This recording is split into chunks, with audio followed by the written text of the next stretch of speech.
우리에게 주시는 하나님의 말씀은 사도행전 24장입니다. 사도행전 24장 24절부터 27절까지의 말씀.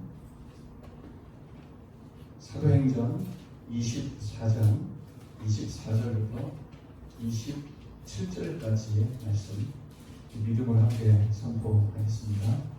수일 후에 벨릭스가 그 안에 유대 여자 드루실라와 함께 와서 바울을 불러 그리스도 예수 믿는 도를 듣거늘 바울이 의와 절제와 장차 오는 심판을 강론하니 벨릭스가 두려워하여 대답하되 지금은 가라.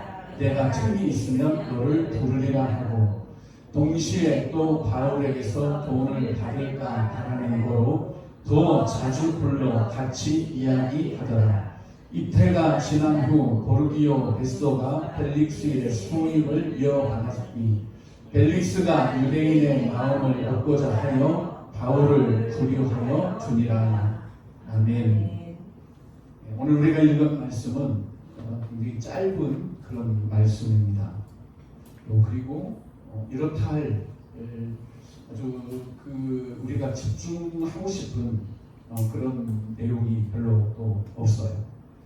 그렇지만 우리가 항상 성경을 볼 때는 이 성경을 기록한 저자의 그런 목적을 우리가 안경처럼 쓰고 성경을 보아야만 또 이 성경을 우리가 잘 볼 수가 있습니다.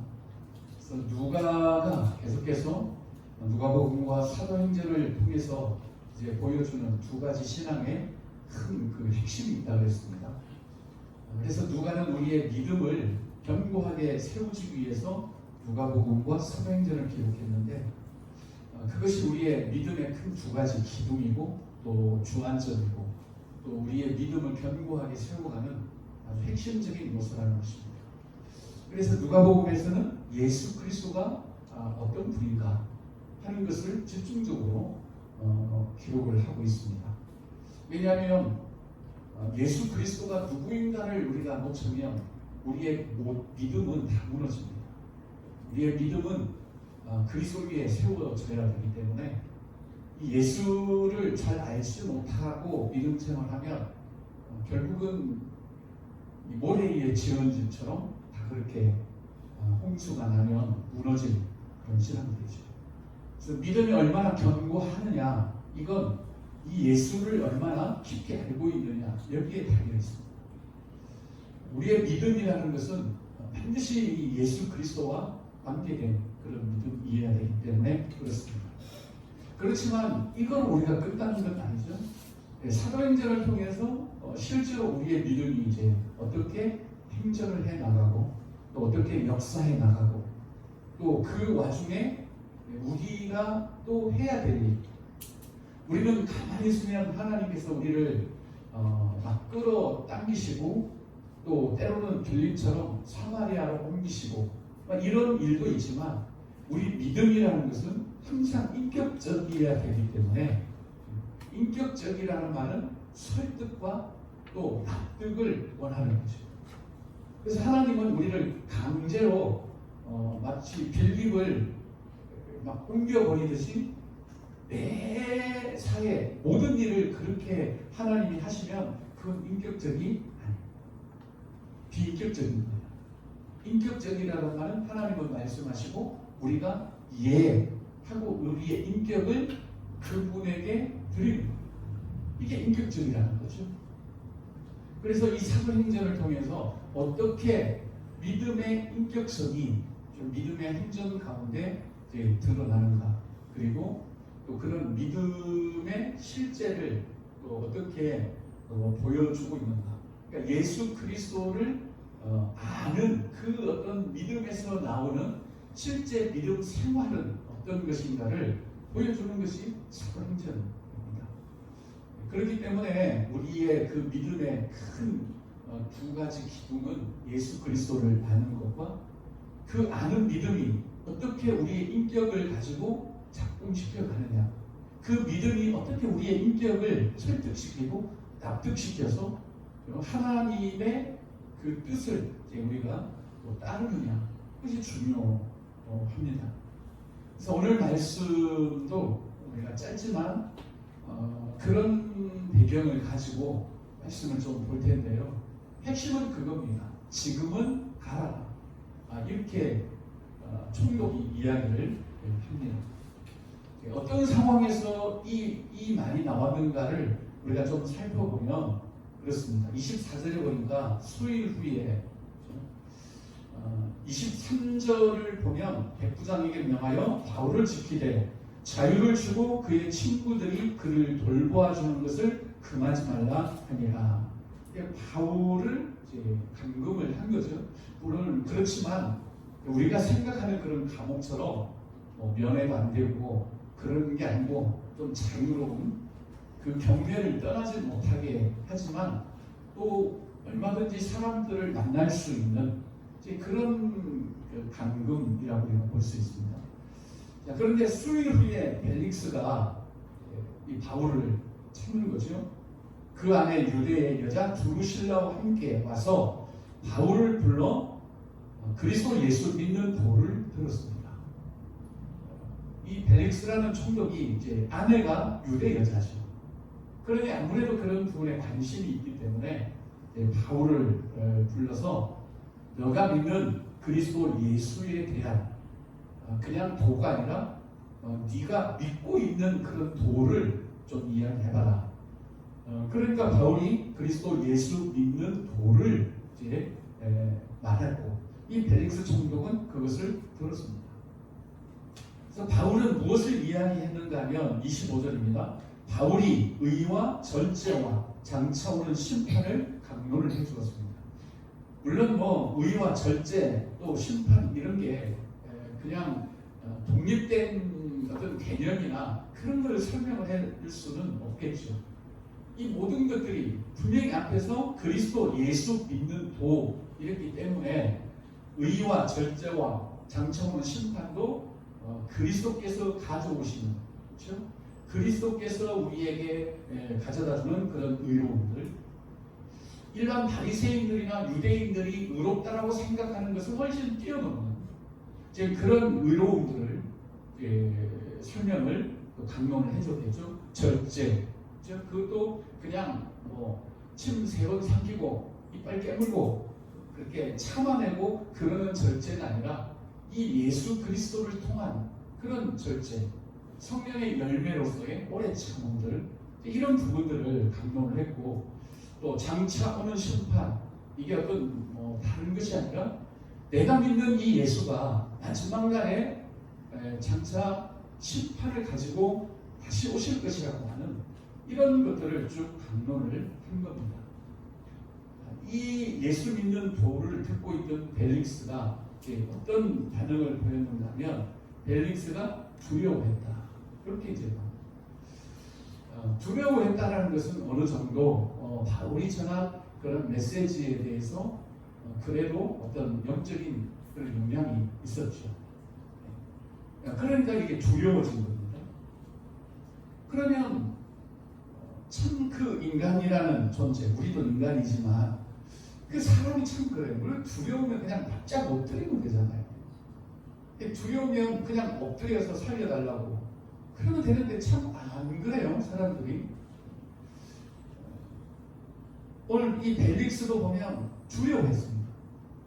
그러면서 대답하되 지금은 가라. 이렇게 이제 벨릭스가 이야기하는 거죠. 지금은 가라. 그러면서 뭐라고 톱을 잡는가 하면 내가 틈이 있으면 너를 부르리라. 이렇게 말씀을 이제 벨릭스가 이야기하는 겁니다. 지금 가야 될 때가 아니죠.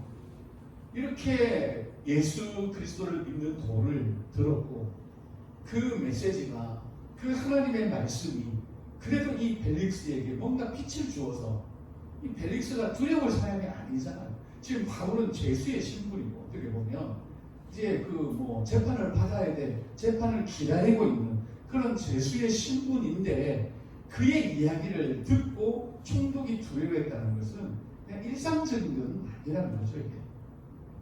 그렇다면 뭔가 하나님의 그런 빛이 이 벨릭스를 비췄고, 벨릭스는 그로 인해서 일련의 두려움을 느낀 거죠. 벨릭스가 전혀 두려워할 그런 이유가 없습니다. 성경에는 나타나지 않았지만 이 벨릭스라는 총독 굉장히 악한 총독이라고 했지요. 그 대제사장도 죽였어요. 그리고 이 살인 청구를 통해서 유대인들을 많이 죽이기도 했습니다. 두려움이 없는 사람이에요. 그런데 바울이 전하는 이 말씀을 듣고 벨릭스가 두려워한 거죠. 그런데 이 벨릭스는 그런 하나님의 어떤 비춤을 그는 스스로 거절해버립니다. 지금은 가라.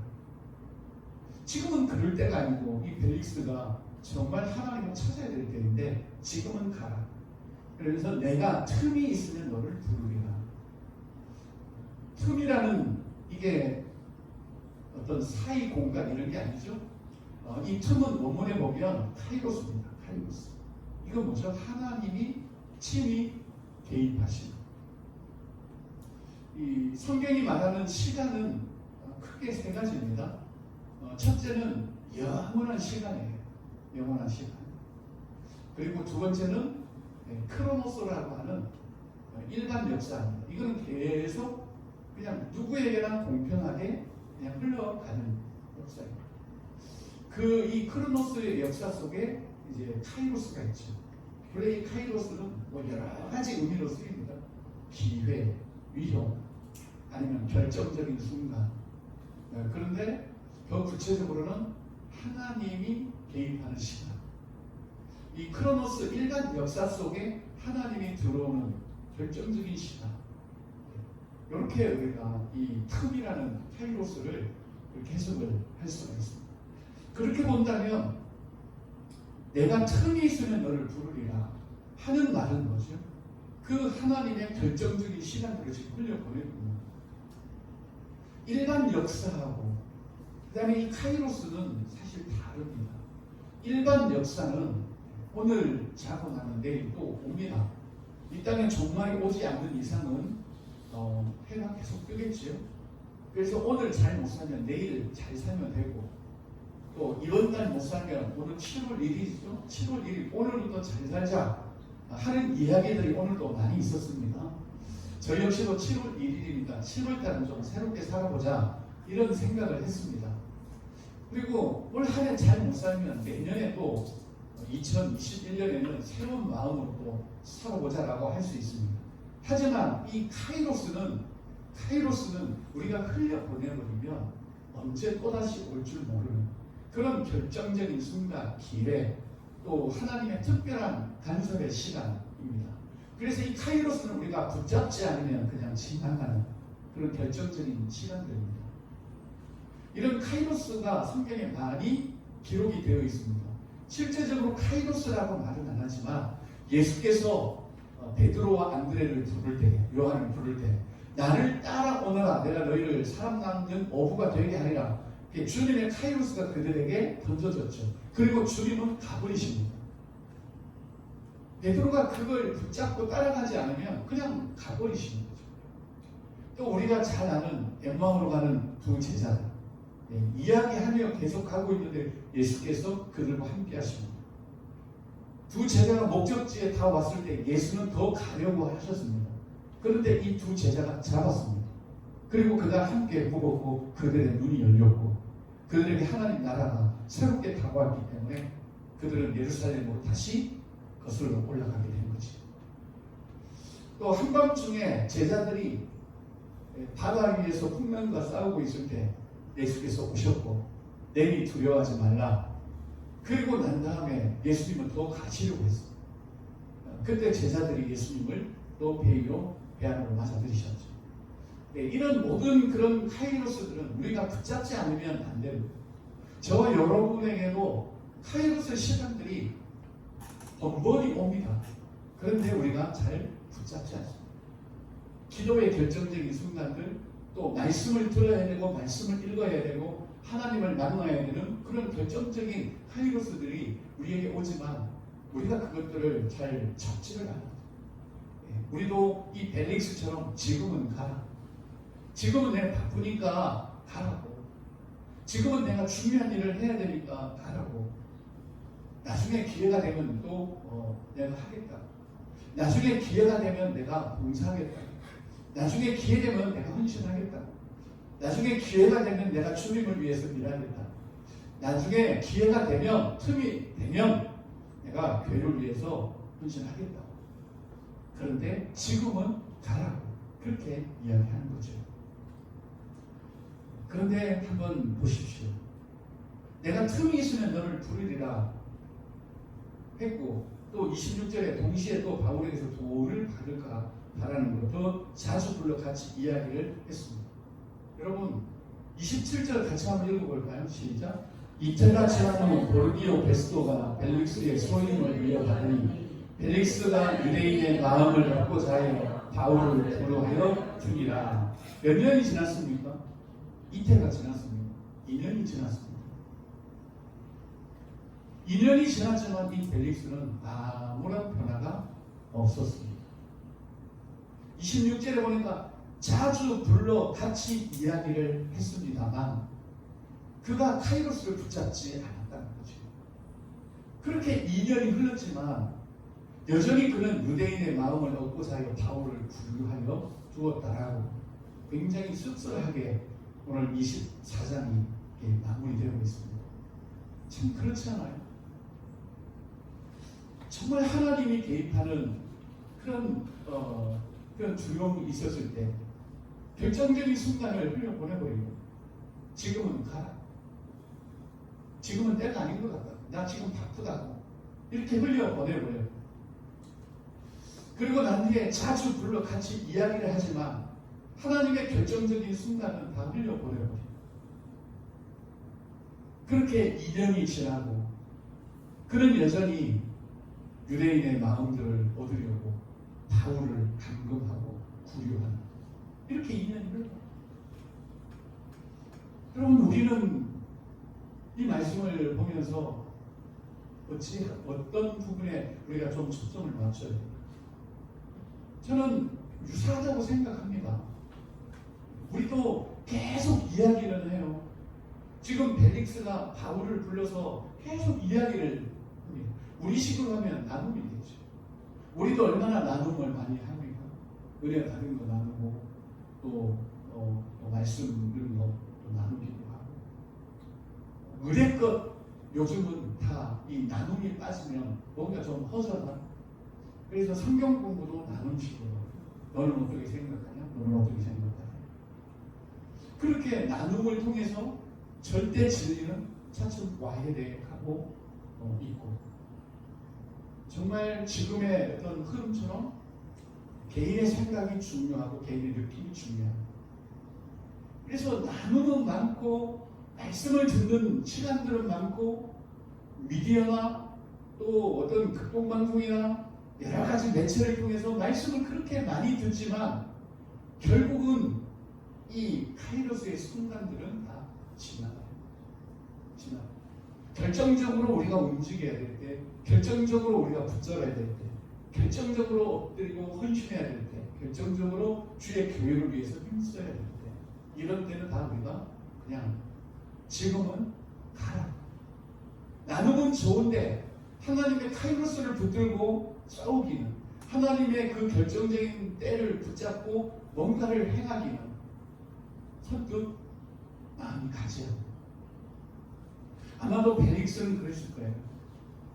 바울이 들려주는 그리스도 예수 믿는 도를 들으면서 그가 두려워했죠. 여러 가지를 생각했을 거라고 우리는 추측해 볼 수가 있습니다.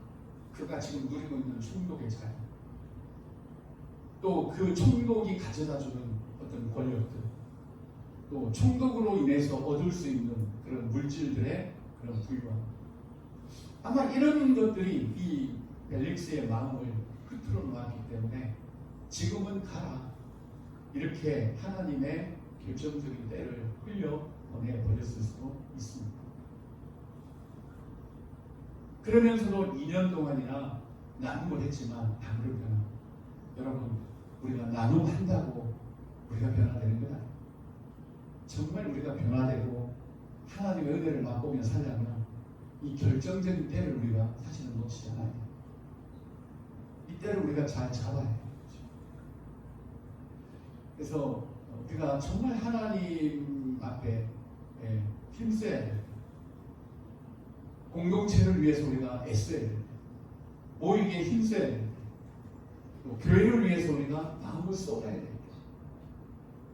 나누면 좋으나 나누면 1시간, 2시간 하지만 주님 나라를 위해서 뭔가 해야 될 일이 있을 때는 결국 지금은 다 아니라고 흘려보내버리고 이런 일들이 있다면 아무리 나눔이 2년, 3년 가도 거기에는 변화가 없고 또 하나님의 나라가 역사하지 않습니다. 중요한 것은 그거죠. 정말 하나님의 이 틈을 우리 인생을 깨집고 들어오시는 그 하나님의 틈새를 우리가 그냥 지금은 아니다라고 흘려보내지 않아야 된다는 거죠. 그래서 우리가 나눔도 좋고 성경 공부도 좋고 그렇지만 우리 이 기독교에 나눔이라고 하는 이런 새로운 패러다임이 들어온 지가 제 기억으로는 7, 8년, 아니 10년 정도 된 것 같습니다.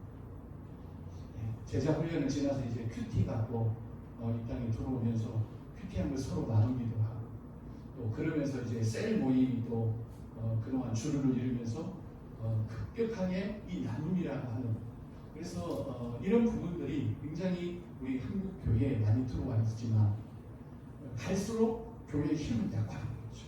이게 뭐죠? 이런 거는 좋은데 정말 하나님의 결정적인 때는 우리가 흘려보내기 때문에 그렇지 않는다라는 생각을 합니다.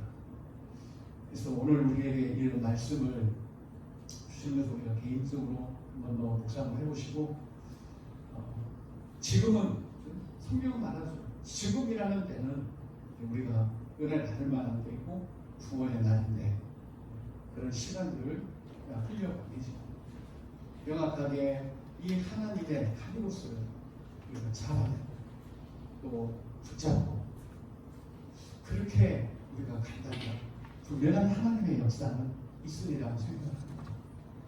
공동체도 물론 그렇고 주님의 교회도 그렇고 우리 개인의 신앙 속에서도 그렇고 얼마나 이런 하나님의 이 틈을 우리가 놓치지 않고 잡아내느냐 이것이 중요하다고 생각합니다.